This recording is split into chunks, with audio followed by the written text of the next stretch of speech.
Welcome back to Ridgecrest Talk here. This is, when I say welcome back, this is part 2 of a 2-part interview with our guest, Chuck Griffin. Thanks for being with us again. We appreciate it. Thank you, Chuck. Thank you.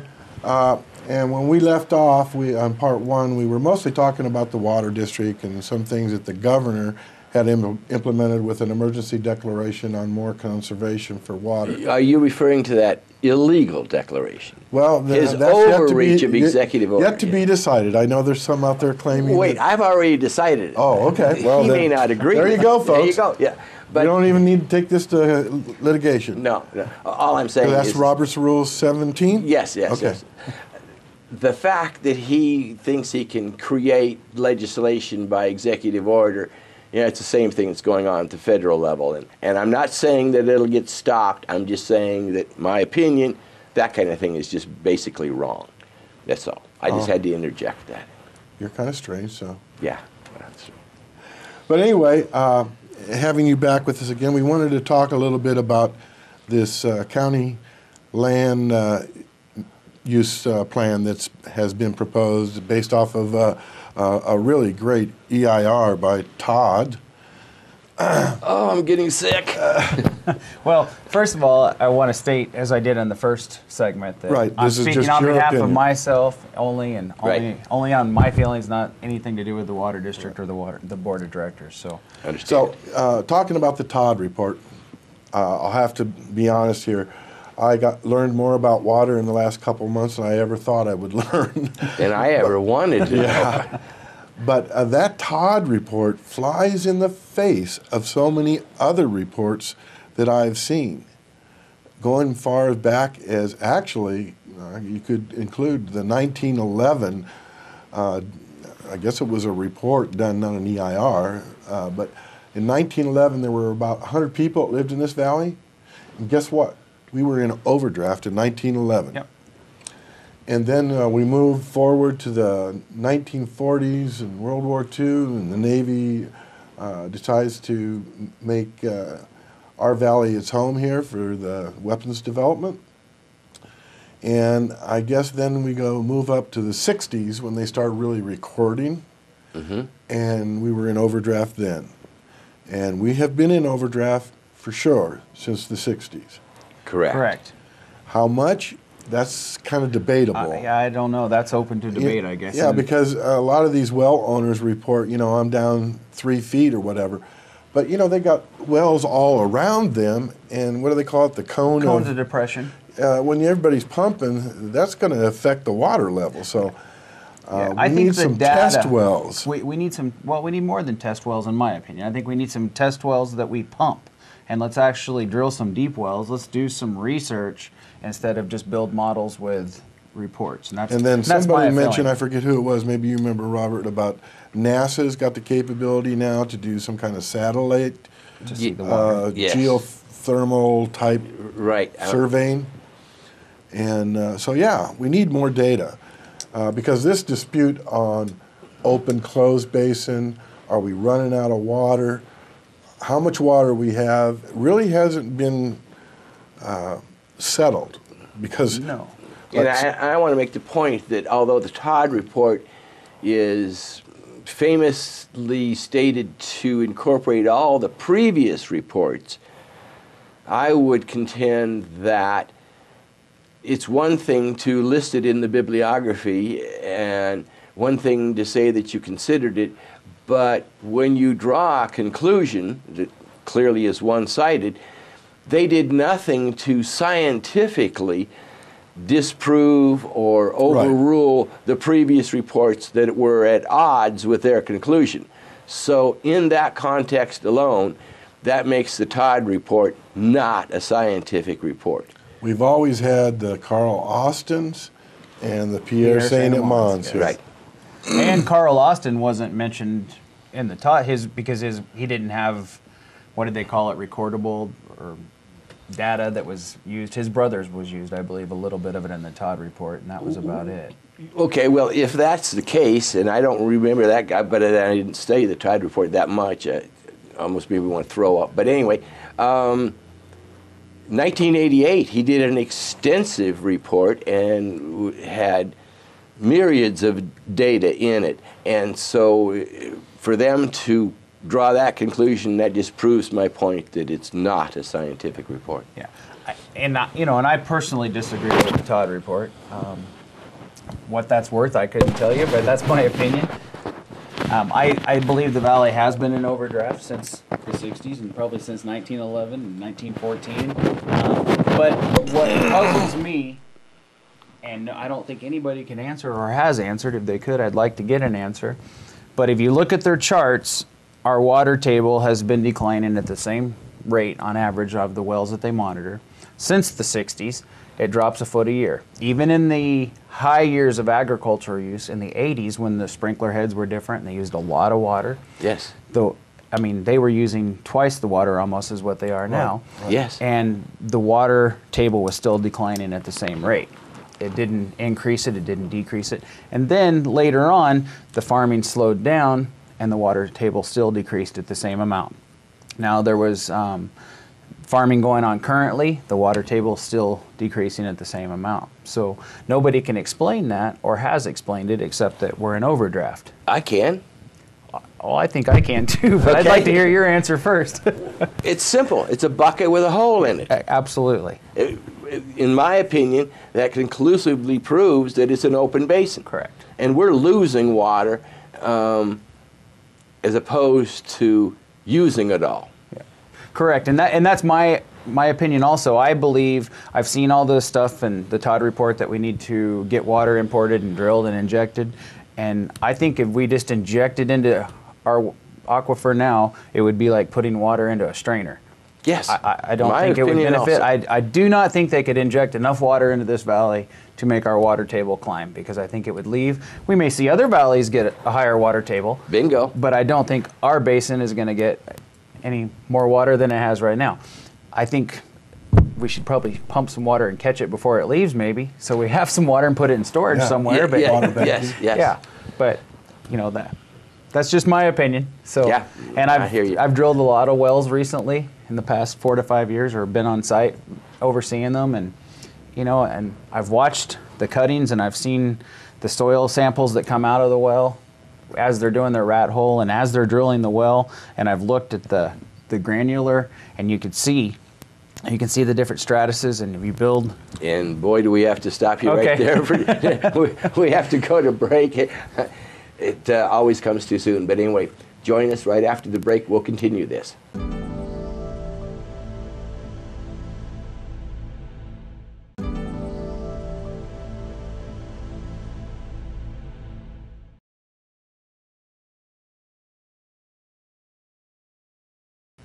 And welcome back to segment 2 of part 2 of chapter 9 of division 17, talking about water. Yeah. Tonight we're privileged to have Mr. Chuck Griffin of the Water Board.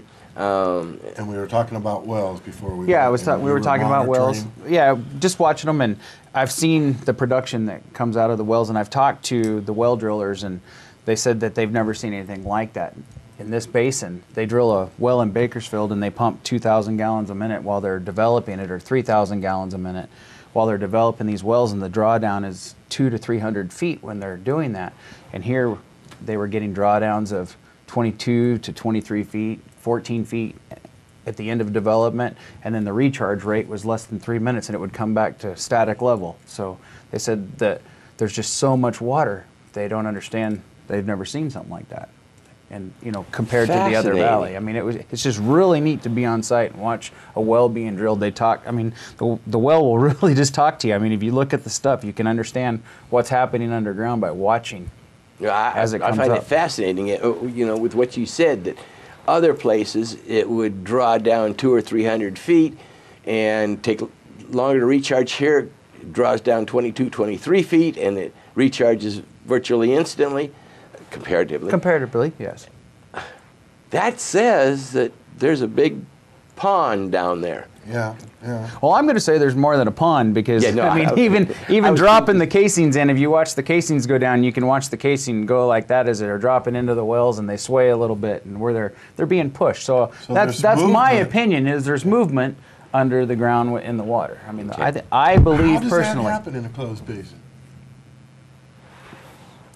I wish I was a hydrologist. Well, not really, but I wish I could understand more.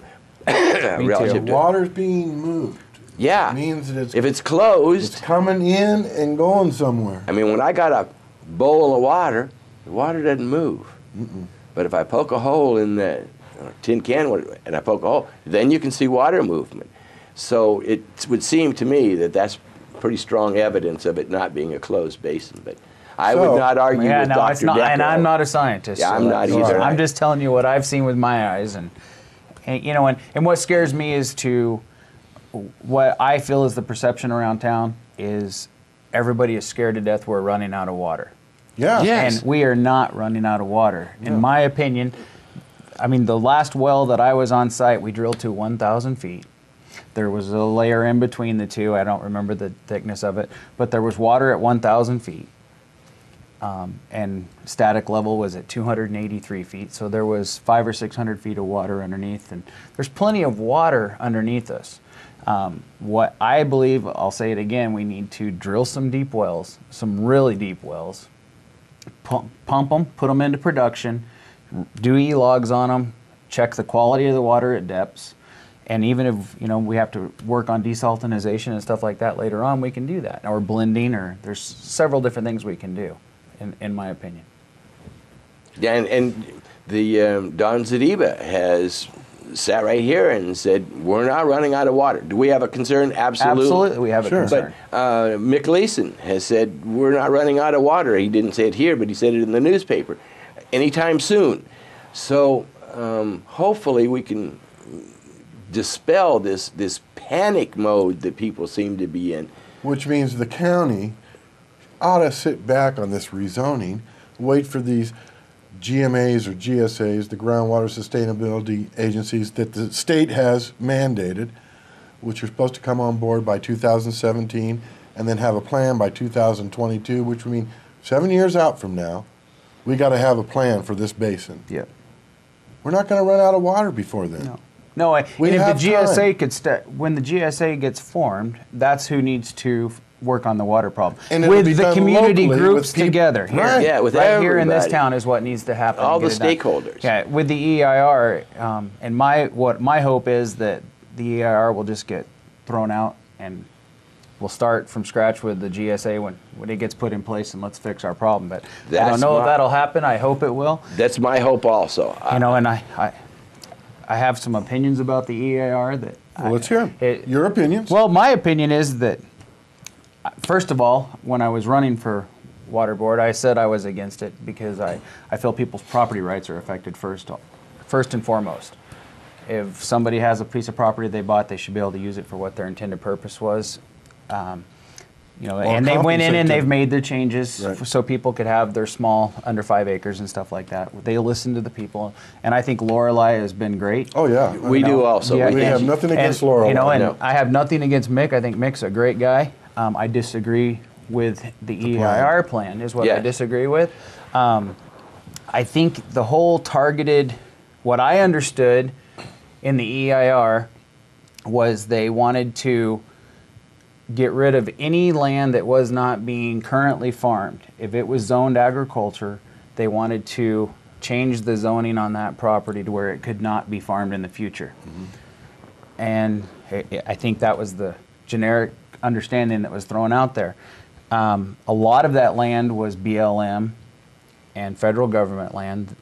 And then when this new report came out last week, I read through it and looked up some information on Kern data, and I started checking parcel numbers because I knew the water district had owned the piece of property, Neal Ranch, where the old farm used to be, and I knew that there was a land swap made in that, so I checked that first to see what the zoning was on Kern data. And when I pulled that up, it showed that that was still zoned for agricultural. It was recommended by the initial plan to be changed, but then it had NA next to it in the new plan. So I thought that was weird. So I started pulling up just names of the property owners by Kern data, which anybody can do by just typing in their property owner's name without registering. And I checked most of the agricultural property, and most of it got left, the large scale stuff got left zoned agriculture. That made no sense to me.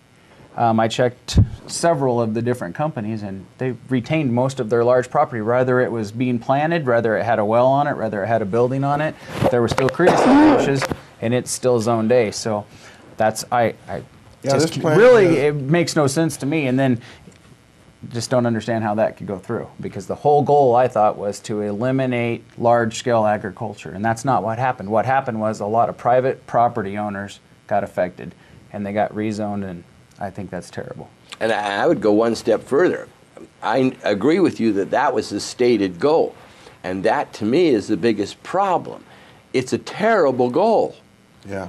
I mean, I'm not saying that we don't have to be concerned about water, and I know we got to go to break. It's just Yeah. Chuck has to leave. Yeah, and I got to leave, unfortunately. but I do want to say, let's all please just work together. I mean, we can get this worked out as a town and a community, and with a GSA, I think we can fix our water problems. And we want to let's make have it you work. back again. All right, Okay. sounds good. Thank you. All right. Thank you very Thank much you, for guys. coming. Join us Appreciate when it. we come back for the last segment of part 2.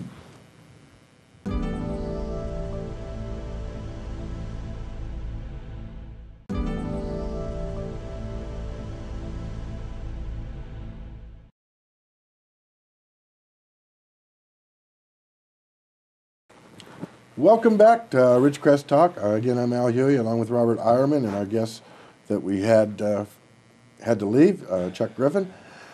But we're going to continue to talk about water. Okay. We attended the recent Planning Commission, met here last week, Yes.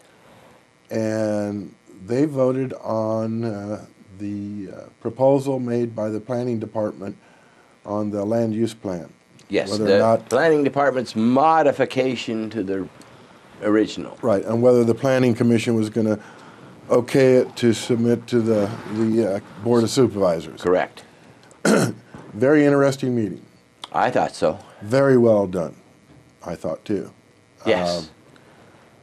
But the short of the long on that Planning Commission meeting is they got what they needed to move it forward, but just barely. It was a 3-2 vote. Yes.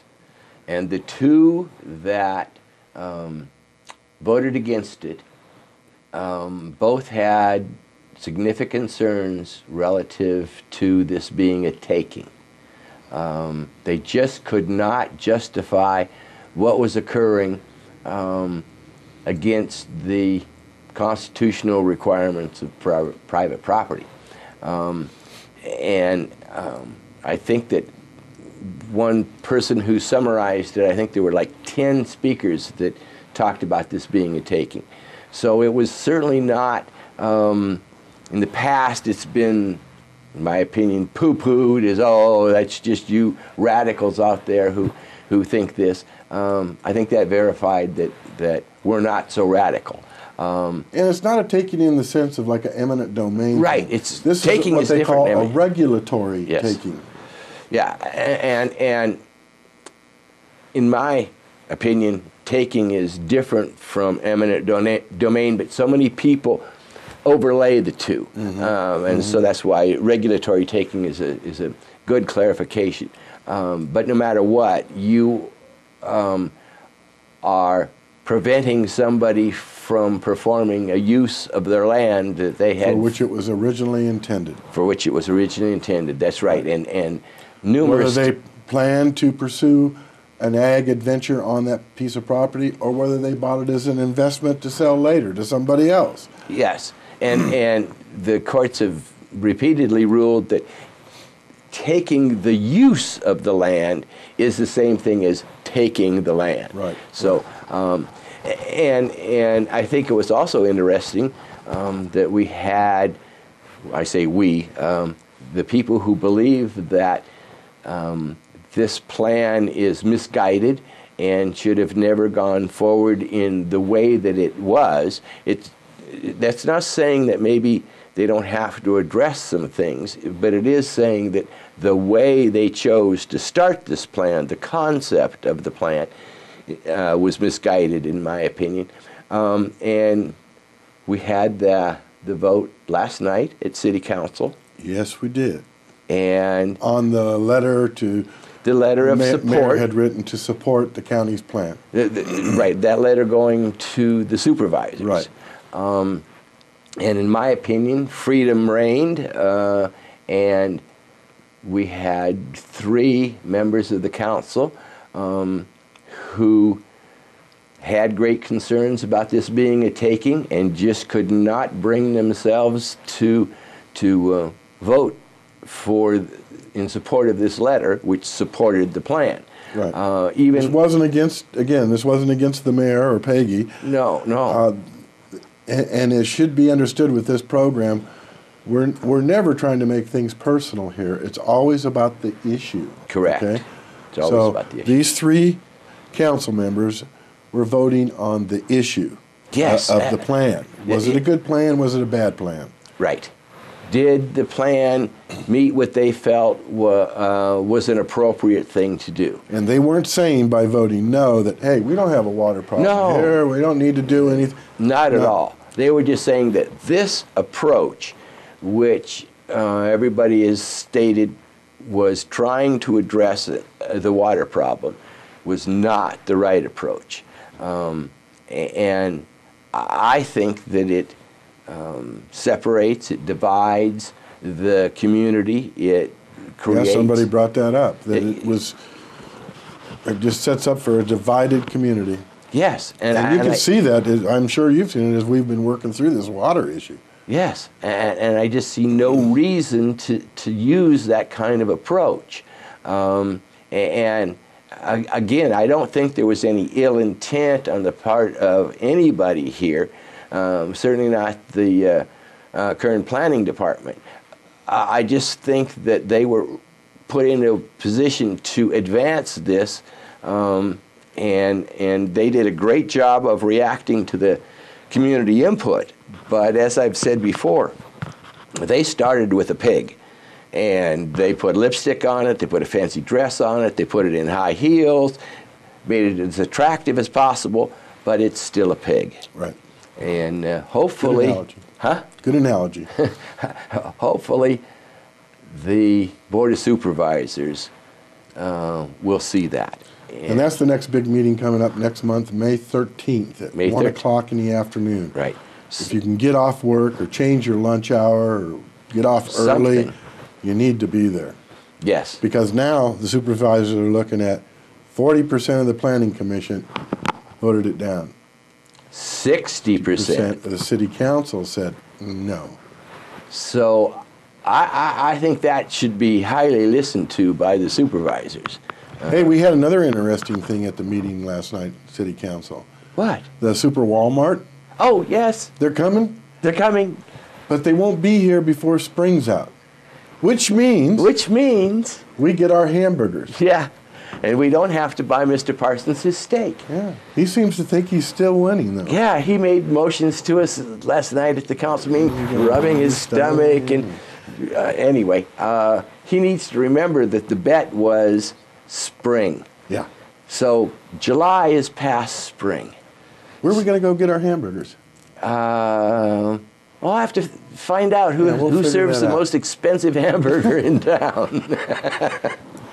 All right, we got to go. Thanks for joining us tonight. Tune in next week, and we'll talk about water again. Probably. Probably. It's yeah. Night, folks.